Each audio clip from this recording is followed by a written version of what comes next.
కథ పేరు the last seed. ఒకప్పుడు ప్రకృతితో కళకళలాడిన భూమి ఇప్పుడు శూన్యంగా మిగిలిపోయింది. చెట్లు లేవు, పూలు వాడిపోయాయి, పక్షులు పాటలు పాడడం మర్చిపోయాయి. మానవులు ఈ గ్రహాన్ని వదిలి వెళ్లిపోయారు. ఈ భూమి మీద ఖాళీగా ఉన్న నగరాలు, పాడైన భవనాలు మరియు ఓ చిన్న రోబో మాత్రమే. ఈ రోబో పేరు ప్లాంటర్. కానీ ఒక ముఖ్యమైన పనితో జీవించిపోతున్నాడు. పాత మానవ శాస్త్రవేత్తలు మిగిల్చిన చివరి విత్తనాన్ని సంరక్షించడం. రోజు వాడు నిష్కల్మషంగా విత్తనాన్ని తన ఛాతీకి అమర్చిన పారదర్శక గాజు కంటైనర్లో చూసుకుంటూ ఒక సురక్షితమైన భూమిని వెతుకుతూ కాలేయం మీద పయనిస్తుంటాడు. ఒక రోజు అతనికి ఒక పాడైపోయిన గ్రీన్ హౌస్ కాంప్లెక్స్ కనబడుతుంది. అక్కడ విత్తనాన్ని నాటేందుకు సరైన నేల, తేమ ఉన్నది.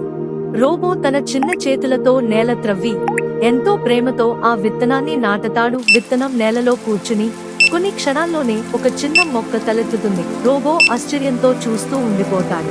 అతని డిజిటల్ కన్నుల్లో వెలుగు మెరిసిపోతుంది. కాలక్రమేణా ఆ మొక్క పెరిగి ఒక చిన్న చెట్టుగా మారుతుంది. పక్షులు మళ్లీ రావడం ప్రారంభిస్తాయి. గాలి స్వచ్ఛంగా మారుతుంది. చివరగా రోబో ఆ చెట్టు నీడలో కూర్చుని తన పనిని పూర్తి చేసిన తృప్తితో ఆకాశాన్ని చూస్తూ నవ్వుతాడు. సందేశం: ఈ కథ మనకు చెబుతోంది, ప్రకృతిని సంరక్షించడం మన బాధ్యత. ఒక్క చిన్న విత్తనమే భూమికి మళ్లీ జీవం ఇవ్వగలదు.